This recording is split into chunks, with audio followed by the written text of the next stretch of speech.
স্বাগতম দর্শক ক্রিক ফ্রেঞ্জিতে আমি তাসফিক পলক। আপনারা ইতিমধ্যেই জেনে গেছেন যে বহুল প্রতীক্ষিত বাংলাদেশের বিশ্বকাপ দলটা কিন্তু ঘোষণা হয়ে গেছে। কোন 15 জন আসলে আমেরিকা যাচ্ছেন, এরপরে ওয়েস্ট ইন্ডিজে যাবেন, সেই টিকিটটা আসলে কারা পেলেন সেই নামটাও ইতিমধ্যেই মিরপুর শেরেবাংলা জাতীয় ক্রিকেট স্টেডিয়ামের যে প্রেস কনফারেন্স রুম সেখানে ঘোষণা হয়ে গেছে। এবং এই 15 জনের মধ্যে আসলে সবথেকে বড় চমক যদি আমরা বলি সেটা হচ্ছে যে সাইফুদ্দিনের না থাকা এবং তাসকিন আহমেদের সহ অধিনায়ক হিসেবে দলের সঙ্গে যাওয়াটা। সাইফুদ্দিনকে আসলে অনেকেই ভাবছিলেন যে যেহেতু তিনি বিপিএলে দারুণ পারফরমেন্স করেছেন, 15টা উইকেট পেয়েছেন, এরপরে তিনি জিম্বাবুয়ের বিপক্ষে যে সিরিজ হয়েছে সেখানে 8টা উইকেট পেয়েছেন, অনেকটাই সকলে আসলে ভেবেছিলেন যে অবধারিতভাবে সাইফুদ্দিন পেস বোলিং অলরাউন্ডার হিসেবে বাংলাদেশ দলের সঙ্গে যাচ্ছেন। কিন্তু আজকে যখন দলটা ঘোষণা করা হলো সেখানে কিন্তু সাইফুদ্দিনকে রাখা হয়নি। এমনকি যে দুজন ট্রাভেল রিজার্ভ হিসেবে দলে রয়েছেন কিংবা যে দুজন ট্রাভেল রিজার্ভ হিসেবে দলের সঙ্গে যাবেন সেখানেও কিন্তু সাইফুদ্দিনের নাম নেই। এবং এই নিয়ে আসলে প্রধান নির্বাচক গাজী আশরাফ হোসেন লিপুকে বারবার প্রশ্ন করা হয়েছে কেন সাইফুদ্দিন নেই।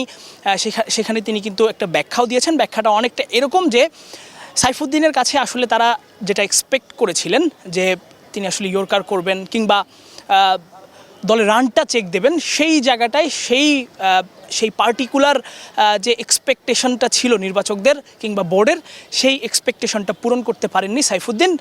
জিম্বাবুয়ের বিপক্ষে তিনি উইকেট পেলেও আসলে তার বোলিংটা অতটুকু কার্যকরী ছিল না, যে কারণে সাইফুদ্দিনকে আসলে দলে নেওয়া হয়নি। এবং তানজিম হাসান সাকিব তিনি কিন্তু আসলে শেষ পর্যন্ত দলের সঙ্গে যাচ্ছেন এবং তাকে পেস বোলিং অলরাউন্ডার হিসেবেই কনসিডার করছে। সেক্ষেত্রে আসলে পাল্টা প্রশ্ন এসেছিল যে কেন তানজিম হাসান সাকিব, যেখানে বিপিএলে ভালো করেছেন সাইফুদ্দিন, যেখানে জিম্বাবুয়ে সিরিজে ভালো করলেন, উইকেটও রয়েছে তানজিম সাকিবের থেকে বেশি, সেক্ষেত্রেও আসলে পুরো বিষয়টাকে কেন নেওয়া হয়নি বা পুরো বিষয়টা একজন প্লেয়ারকে আসলে যখন আরেকজনের সাথে তুলনা করা হয় কোন কোন বিষয়গুলো নিয়ে আসলে আলোচনা হয় কিংবা সেখানে প্রাধান্য পায় সেসব বিষয়ে আসলে শেষ পর্যন্ত গাজী আশরাফ হোসেন লিপু বলেছেন যে সব কিছু তিনি আসলে খোলাসাভাবে বলতে চান না।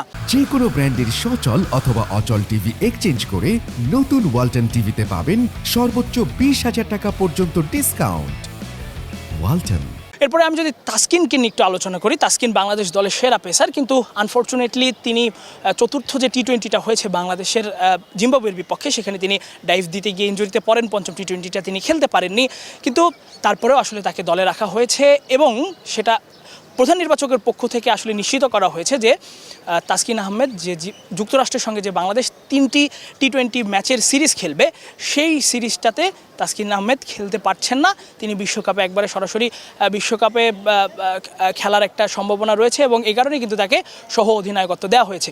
তখন আসলে প্রশ্নটা করা হয়েছিল যে কেন তাসকিনকে সহ অধিনায়কত্ব দেওয়া হলো, যেখানে আমরা আসলে নিশ্চিত নই, এমনকি নির্বাচকরা নিশ্চিত নয় আসলে কবে থেকে তাসকিনকে পাওয়া যাবে।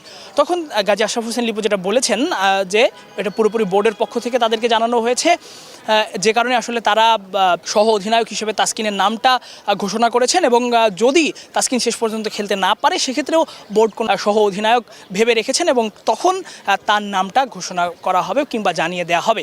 এবং আরেকটা বিষয় নিয়ে যেটা নিয়ে আসলে প্রেস কনফারেন্স রুমে আলোচনা হয়েছে বা কিংবা সাংবাদিকরা প্রশ্ন করেছেন এবং গাজী আশরাফ হোসেন লিপুকে সেসবের উত্তর দিতে হয়েছে, সেখানে আরেকটা বিষয় সেটা হচ্ছে আফিফ হোসেন ধ্রুব, যাকে আসলে জিম্বাবুয়ের বিপক্ষে ম্যাচ খেলানো হয়নি এবং তিনি আসলে দলেও ফিরেছেন অনেক দিন পরে। তারপরেও তাকে যখন ট্রাভেল রিজার্ভ হিসেবে নেওয়া হচ্ছে, তার মানে যদি কোনো ক্রিকেটারের ইনজুরিতে পড়েন কিংবা খেলতে না পারেন সেক্ষেত্রে দলে কিন্তু অটোমেটিকভাবে আফিফ হোসেন ধ্রুব দলে ঢুকে যাবেন। তখন প্রশ্নটা ছিল অনেকটা এরকম যে তাকে না খেলানোর পরে কেন তাকে আসলে বিশ্বকাপের দলে বা ট্রাভেল রিজার্ভ হিসেবে তাকে দলের সঙ্গে নিয়ে যাওয়া হচ্ছে। তখন আসলে গাজী আশরাফ হোসেন লিপু বিষয়টাকে একটু অন্যভাবে ব্যাখ্যা করার চেষ্টা করেছেন। তিনি বোঝাতে চেয়েছেন যে আফিফ হোসেন যদি সুযোগ থাকে তার খেলানোর, তাহলে তাকে আসলে এই যে সামনে যে 3টি ম্যাচ রয়েছে যুক্তরাষ্ট্রের সঙ্গে, সেই 3টি ম্যাচে তাকে আসলে প্রিপেয়ার করার চেষ্টা করা হবে কিংবা তাকে যদি কোনো ক্রিকেটার ইনজুরি হয় এবং তিনি যদি দলের সুযোগ পান সেক্ষেত্রে তাকে প্রস্তুতি নেওয়ার সময়টা দেওয়া হবে। এছাড়া আসলে বাংলাদেশ দলটা কেমন হলো আপনারা জানাবেন। আমি যদি একটু সংক্ষেপে বলি, বাংলাদেশ দলে কিন্তু মোট 8 জন ব্যাটার রয়েছেন। আমরা যদি জেনুইন স্পিনার ধরি সেক্ষেত্রে জেনুইন স্পিনারের সংখ্যাটা এবার একটু বেশি, 3 জন যাচ্ছেন জেনুইন স্পিনার হিসেবে। সেটা আসলে 4 জনও হয়ে যায় যদি আপনি সাকিব আল হাসানকে ধরেন। সাকিব আল হাসান এবং পেস বোলার হিসাবে কিন্তু জেনুইন পেস বোলার হিসেবে কিন্তু যাচ্ছেন 3 জন, এবং তানজিম সাকিবকে যদি আপনি অলরাউন্ডার হিসেবে ধরেন, পেস বোলিং অলরাউন্ডার, তাহলে সেক্ষেত্রে পেস বোলার হয়ে যায় 4 জন। মোটামুটি একটা ব্যালেন্স টিপই বলা যায়, কেননা আপনারা জানেন যে যুক্তরাষ্ট্রে যেসব ম্যাচ হবে সেগুলো ড্রপ ইন পিচে, সেটা সম্পর্কে আসলে খুব বেশি ধারণা বাংলাদেশ টিমের নেই। যখন আসলে বাংলাদেশ টিম গিয়ে, যেহেতু বাংলাদেশ টিম যুক্তরাষ্ট্রের সঙ্গে যে 3টে ম্যাচ খেলবে সেটা হচ্ছে হিউস্টনে, সেখানে আসলে বাংলাদেশের কোনো খেলা নেই, বিশ্বকাপের প্রস্তুতি ম্যাচও নেই, এমনকি মূল পর্বের কোনো ম্যাচও নেই। কিন্তু যে দুটো প্রস্তুতি ম্যাচ রয়েছে, একটা নেদারল্যান্ডসের সঙ্গে এবং আরেকটা হচ্ছে ভারতের বিপক্ষে, সেই প্রথম প্রস্তুতি ম্যাচ অর্থাৎ 28 তারিখের যে প্রস্তুতি ম্যাচ সেটা কিন্তু বাংলাদেশ ডালাসে খেলবে, যেখানে বাংলাদেশের প্রথম ম্যাচ আবার শ্রীলঙ্কার বিপক্ষে, এবং নিউ ইয়র্কে আরেকটা ম্যাচ খেলবে, সেটা ভারতের বিপক্ষে, এবং সেখানেও বাংলাদেশের 12 তারিখে একটা ম্যাচ রয়েছে। তো সেই জায়গাটায় বাংলাদেশ যখন ড্রপ ইন পিচে যাবে, সাধারণত ড্রপ ইন পিচে যেটা হয়ে থাকে, পেস বোলাররা বাড়তি সুবিধা পান, সেই বিবেচনায় 4 জন পেস বোলার বাংলাদেশের স্কোয়াডে। সেই সঙ্গে সৌম্যও কিন্তু পেস বলটা করতে পারেন, সৌম্যকেও যদি প্রয়োজন পড়ে তখন আসলে কাজে লাগানো হবে। এবং এরপরে বাংলাদেশের পরের দুটো ম্যাচ কিন্তু ওয়েস্ট ইন্ডিজে, যেখানে আসলে অনেকটা বাংলাদেশের মতো কন্ডিশন, কিছুটা লো উইকেট, সেই কারণে কিন্তু স্পিনার হিসেবেও 4 জন রয়েছেন। জেনুইন স্পিনার হিসেবে তানভীর, লেফট স্পিনার তিনি রয়েছেন, রিশাদ হোসেন তিনি লেগ স্পিনটা করেন, এবং অনেকদিন পরে আমরা কিন্তু একজন বাংলাদেশের স্কোয়াডে লেগ স্পিনার দেখতে পেলাম, এবং বিশ্বকাপের একটা দলে রিশাদ হোসেনকে নিয়ে যাচ্ছে, একজন লেগ স্পিনারকে নিয়ে যাচ্ছে বাংলাদেশ। এবং এরপরে আরেকজন স্পিনার রয়েছেন শেখ মেহেদি, ফিঙ্গার স্পিনার, তিনি সবসময় দারুণ বোলিং করে থাকেন টি-20-তে, মূলত বাংলাদেশের স্পিন বোলিং অনেক বড় ভরসা, এবং সাকিব আল হাসান তো রয়েছেন এই 4 স্পিনার। এবং বাকি যারা ব্যাটসম্যান হিসেবে রয়েছেন, নাজমুল হোসেন শান্ত যথারীতি অধিনায়ক, লিটন কুমার দাস, তাকে নিয়েও একটা আলোচনা হয়েছে যে যখন একজন ব্যাটসম্যান ফর্মে থাকে না, তারপরেও তাকে আসলে তার কি বিকল্প হিসাবে পাওয়া যায় না বলেই কি তাকে দলে নেওয়া হয়েছে। এই প্রশ্নটার উত্তরে গিয়েও গাজী আশরাফ হোসেন লিপু যেটা বলেছেন যে লিটন দাস আসলে বাংলাদেশের একজন সেরা ব্যাটারি টি-20-তে, এবং তিনি যখন তারা বিশ্বাস করে যে অন্তত লিটন দাস বিশ্বকাপে গিয়ে ফর্মে ফিরবে, এবং এই যে বিশ্বকাপের আগে দলের সেরা ব্যাটারদের অফ ফর্ম, এটা নিয়ে আসলে তারা খুব বেশি চিন্তিত নয়। তো এই নাজমুল হোসেন শান্ত এবং লিটন কুমার দাস, তার সঙ্গে তানজিদ হাসান তামিম, সৌম্য সরকার, এই 4 ব্যাটার 4 জনই আসলে টপ অর্ডারে ব্যাটিং করে থাকেন। এবং এরপরে রয়েছেন তাওহিদ হৃদয়, দুর্দান্ত ফর্মে রয়েছেন। তানজিদ হাসান তামিমও কিন্তু দারুণ ফর্মে রয়েছেন, যেভাবে সিরিজটা দারুণ কাটিয়েছেন, 180 রান করেছেন তিনি।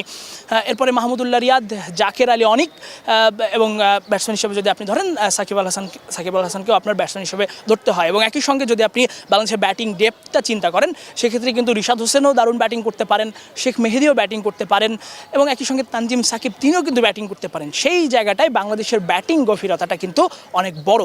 বাংলাদেশ দল এখন দেখার বিষয় যে বিশ্বকাপে এই ব্যাটিং গভীরতা নিয়ে কেমন করতে পারে, কেননা বিশ্বকাপের মতো একটা জায়গায় আপনি এখন আসলে টি-20 ক্রিকেটটা যে জায়গায় পৌঁছে গেছে, সেই জায়গাটায় আপনি যদি 180+ বা 190 বা 200-র কাছাকাছি রান না করেন, তাহলে কিন্তু আপনার জন্য বা আপনার দলের বোলারের জন্য সেটা ডিফিকাল্ট হয়ে যায় সেই ম্যাচটা জেতানোর বা কিংবা সেই ম্যাচটাতে ভালো করার।